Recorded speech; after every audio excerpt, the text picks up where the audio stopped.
السلام عليكم ورحمة الله وبركاته. ازيكم يا حبايبي؟ عاملين ايه؟ يا رب تكونوا بخير. اللهم صل وسلم وبارك على سيدنا محمد وعلى آله وصحبه وسلم. النهارده زي ما انتم شايفين كده فيديو جميل جدا ومهم جدا لكل ربة منزل.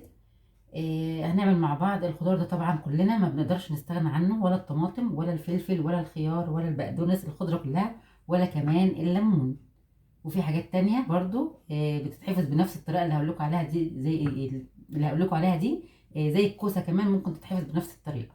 فأنا النهاردة هعمل معاكم الفيديو ده إن احنا ازاي نحفظ الخضار دون اللي احنا بنحتاجه على طول يوميا. طبعا الخيار والفلفل والطماطم والليمون والخضرة بنحتاج كل الحاجات دي يوميا في البيت. فازاي نقدر نحافظ عليها انها تعيش معانا وقت اطول، مثلا لمدة اسبوعين او 3 اسابيع. والليمون كمان ممكن يقعد معانا شهر بحاله، والخيار كمان، بس بالطريقه اللي انا هقول لكم عليها. وكمان اهم حاجه لازم يكون التبريد بتاع التلاجة بتاعتنا يكون التبريد كويس جدا عشان يقعد معاكي وقت اطول. لكن لو التبريد بتاع التلاجة مش قوي ممكن يقعد الوقت قليل شويه. فهنبدا بقى، ابدا اوريكم الطريقه السليمه ازاي تقدري تخزني مش تخزني بقى الحاجه في الفريزر، تخزنيها في التلاجة من جوه، انها تقعد معاكي حوالي شهر بحاله او 3 اسابيع او اسبوعين على حسب التبريد بتاع التلاجة عندك. هنبدا بقى نعمل الخيار. نصلي على سيدنا محمد عليه افضل الصلاه والسلام. طبعا كل الحاجات دي انا غسلاها ومنشفاها كويس جدا. وكمان الخضره، ربط الخضره دي بتيجي طبعا اكبر من كده. يعني انا كنت جايبه 4 ربط بقدونس كبار، عملوا معايا ما شاء الله كذا ربطه بقدونس. طبعا انا بقسمه على قد ما انا عايزه، للسلطه مثلا، لمشويات، اي حاجه، وباخد منها. طبعا بغسل الخضره واحطها في مصفى تصفى جدا. الخضره طبعا ما بتجيش نضيفه كده، انا سايبه برضو رابطه علشان اوريها لكم.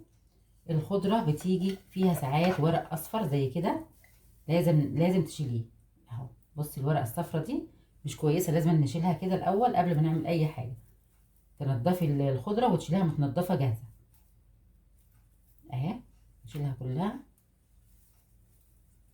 وبتبقى جايه برضو متربطه كده. هوريكم الرباط اللي بتبقى جايه بيه عشان هنربطه تاني بنفس الرباط.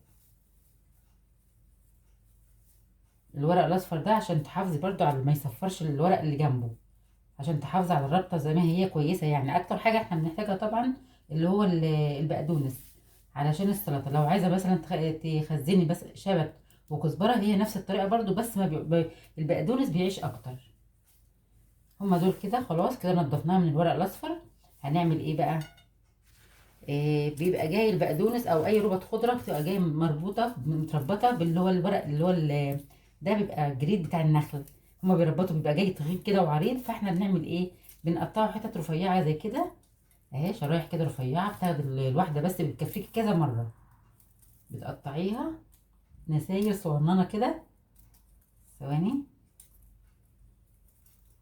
بيبقى ناشف شويه اهو. بتقطعيه حتت صغيره كده خالص عشان تعرفي تربطي بيه تاني. بس كده. وهنعمل بقى نربطه عشان بس ما نسيبهوش مفكك من بعضه يتبهدل يعني. اه تربطيه كده اهو.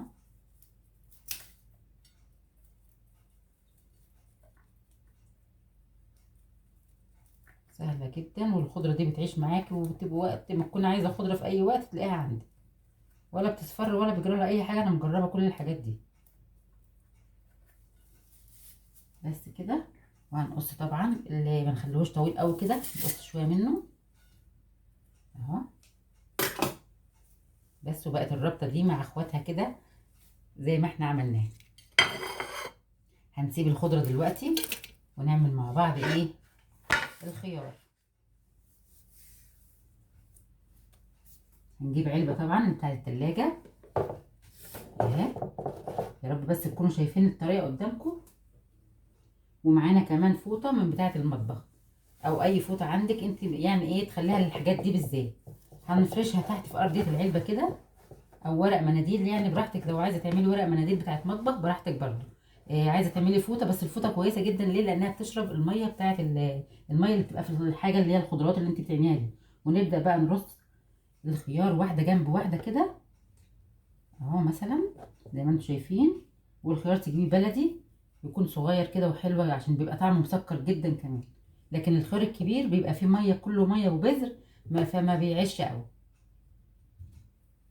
انا طبعا جايبه كميه الخيار دي، هشيل منها شويه وهخلي الباقي. مخلل الخيار بيبقى جميل جدا، بتحط واحده جنب واحده، ما تحطوش فوق بعض لحد ما تاخد العلبه كده. وبعد كده نغطيها بمناديل اهي. بسم الله. لازم بين كل رصه ورصه تحطي منديل او تتني الفوطه عليها براحتك. هنحط بقى فلفل برضو، ده فلفل طبعا حامي وبارد، بنحتاجه كلنا في السلطه او في الاكل. سمك مثلا بتحطيه على اي حاجه برضو.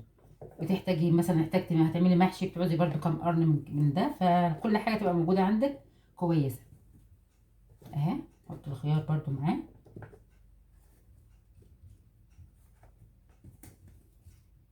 ولما تيجي مثلا تجيبي بتشيلي بقى، بتشيلي رصه رصه كده وتاخدي منها وترجعي تغطيها تاني كده اهي. ده يقعد معاكي، جربي بس الطريقه دي ان شاء الله هتعجبكم. يقعد معاكي شهر بحاله، ما يجرالوش حاجه.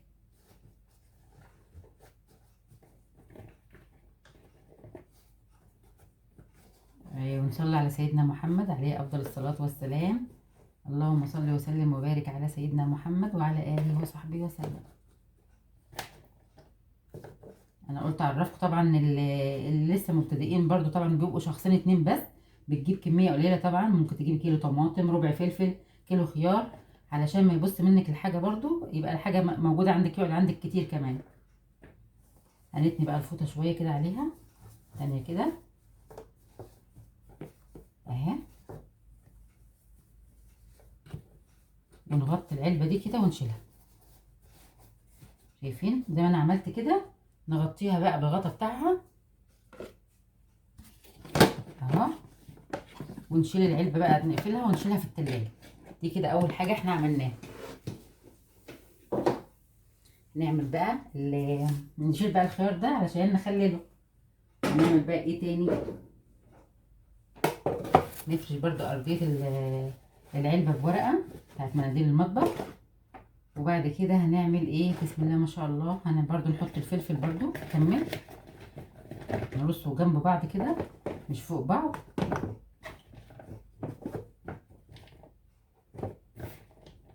اهو. هنخلي بس شويه عشان الخيار بيعوز فلفل برضو. خلي ده الخيار تبع الخيار. ونجيب كمان مناديل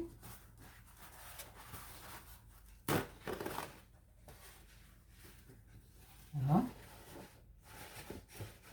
نحط الطماطم واحده جنب واحده برضو. شايفين الطماطم البلحه دي افضل انواع الطماطم دلوقتي، يعني يا ريت تقدروا تجيبي. لو انا جايبه يعني اللي عديت طماطم 24 كيلو او 25 كيلو ب 60 جنيه، يعني حاجه جميله جدا. خلصت بقى منها اللي انا عايزاه وشيلتها في الفريزر، وقلت بقى اخلي شويه عشان السلطه وكده. فطبعا عشان نحافظ عليها كويس انها ما تبص، نشيلها بالطريقه اللي بقول لكم عليها دي. وبرده بين كل الطماطم واحده جنب واحده زي ما انتم شايفين كده اهي، رصه كده زي دي. ونحط برده مناديل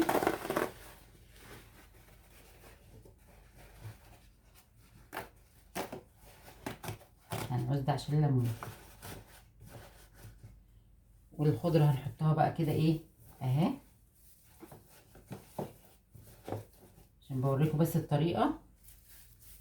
نرصها جنب بعض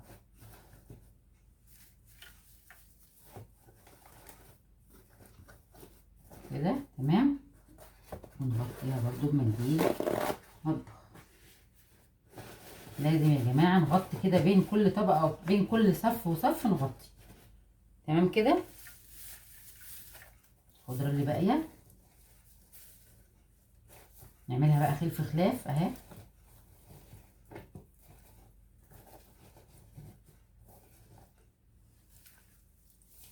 كده. اخر ربطه خلاص.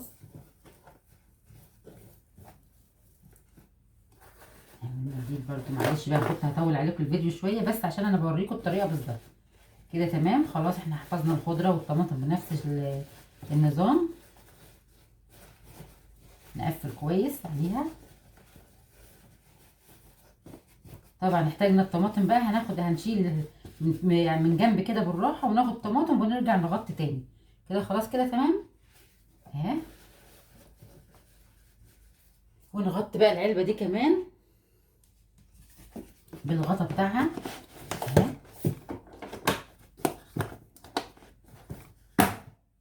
كده تمام. وعلى التلاجة على طول في الرف اللي تحت بتاع التلاجة. هنعمل ايه بقى في الليمون؟ معانا بقى كده فاضل الليمون. الطماطم اللي بقى دي انا هحطها في علبه تانية بنفس النظام برضو، واحطهم فوق بعض. العلب مش هتاخد مكان، هتحطهم في الرف اللي تحت فوق بعضيهم، فمش هياخدوا منك مكان خالص. هنعمل بقى الليمون. الليمون طريقه سهله جدا برضو. بص ده بقى بيقعد شهر بحاله. انا زوجي كان راح حج يعني، الحمد لله ربنا كتب له الحج يعني، وراح حج عملت له الليمون ده قعد معاه شهر بحاله بنفس الطريقه اللي بقول لكم عليها دي. هنجيب علبه طبعا كده، وهنقطع بقى مناديل بتاعه مطبخ برضو كده، منديل كده عشان اوريكم بس الطريقه بتاعته اهو. وهنقطع كده المنديل نصين. وكل ليمونه هتاخديها هتلفيها كده، هتلفيها في منديل وتقلبيها على الناحيه الملفوفه كده وتشيليها كده اهي. كل ليمونه هتعمليها كده. ونحاول طبعا نجيب الليمون الطازه والخضار الطازه كمان، يعني ما تروحيش السوق تجيبي الحاجه الدبلانه وتشيليها، لا طبعا لازم تكون الحاجه طازه اهي. شوفوا اللفه، الليمونه مش باينه خالص شايفين؟ وتحت اللفه كده تروح حطها على جنب على الناحيه اللي انت لفاها منها. وكل ما تجيب الليمونه مخضره شويه بتعيش اكتر. الليمون ده يقعد معاكي بالنظام اللي بقولك عليه ده. انتوا عارفين طبعا الليمون دلوقتي غالي، الكيلو ب 30 جنيه، يعني لو جبت نص كيلو ب 15 جنيه حرام يبوظ منك. فانت تعملي نفس النظام اللي بقولك عليه ده اهو كده. اظن الطريقه سهله جدا جدا، والخضار كده بيتحفظ بالطريقه اللي بقولكوا عليها ده، بيبقى روعه صراحه يعني، ما بيبص منك خالص. معلش انت هتستعملي مناديل بقى مطبخ بس مش مشكله، بان الحاجه ما تبص منك وكده اهي. سريع سريع. وطبعا كل ده في التلاجة من تحت على الرف يعني. في ناس بتحفظه في ميه يعني، في ناس كل واحد ليه طريقه. وكمان ساعات الخضره دي برضو بيحطوها في برطمان ازاز فيه شويه ميه. الخضره اللي انا حطاها دي بس انا بحب اعملها كده، ما بحبش اغير الميه وكده، فبتضطري بقى ان انت طبعا تغيري كل كام يوم الميه بتاعتها لو لقيتي لونها اتغير.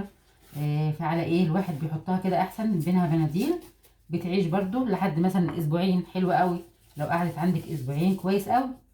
لكن الليمون ده بقى بالذات يقعد معاكي شهر بحاله اهو كده. ده نص كيلو ليمون ب 15 جنيه. بصراحه والله الليمون غالي جدا عشان الظروف اللي احنا فيها دي، كل الناس بتستعمل الليمون طبعا بتستخدمه.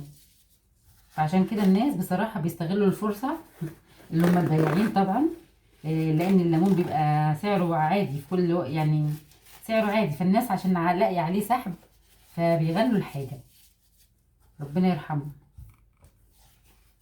يعني كيلو الليمون ب 30 جنيه، يعني اغلى من التفاح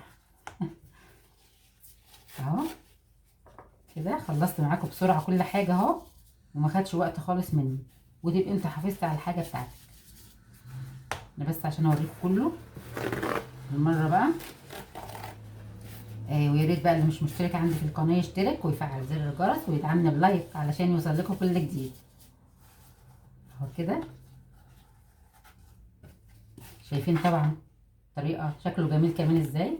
تيجي بقى تطلعي الليمون، تاخدي واحده بواحده زي ما هي، هتلاقيها زي ما هي، ولا حتى دبلانه ولا جرالها اي حاجه لو قعدت عندك شهر ولا 2 كمان اهو كده. خلاص خلصنا الليمون.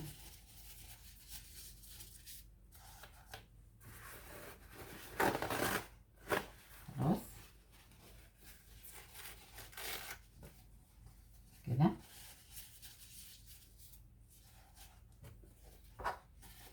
ممكن بقى برضو المناديل اللي معاكي دي لو تنتها زي ما هي بحالتها، هي مش هيجرى لها اي حاجه برضو اصلا. تجيب الليمون برضو اول ما تلاقيه قرب يخلص خلاص، ما فيش مثلا غير ليمونتين 3 ولا 4 5، تشتري ليمون تاني بسرعه وتعمليه بنفس الطريقه معاكي اهو، نفس الطريقه دي تعمليه في المناديل نفسها برضه. ممكن نحط الليمونتين دول مع بعض عادي. لا خلينا نعملها ورقه تانية. كده خلاص. بستسهل. خلاص كده. معلش انا طولت عليكم، بس كنت عايزه اوريكم الليمون بالظبط اخره ايه. اهو شايفين كده ما شاء الله. ونغطي عليه برده. ممكن تحطيه لو مش عايزه تحطي في علبه، ممكن تحطي في كيس جلاس. وبكده ابقى خلصت كل الخضروات اللي احنا بنحتاجها الاساسيه، الطماطم والخيار والفلفل والليمون كمان. ممكن تعملي الكوسه بنفس الطريقه. وبكده يبقى خلصنا الفيديو. يا رب يكون الفيديو بتاع النهارده عجبكم، وان شاء الله تقولوا لي بقى في الكومنتات تجربوا الطريقه اللي بقول لكم عليها دي، وتدعوا لي ان انتوا الحاجات دي هتحتفظوا بيها ومش هتبوظ. وتبقوا تكتبوا لي في الكومنتات ايه رايكم. واتمنى يكون الفيديو عجبكم ان شاء الله، واشوفكم على خير ان شاء الله الفيديو الجاي. مع السلامه.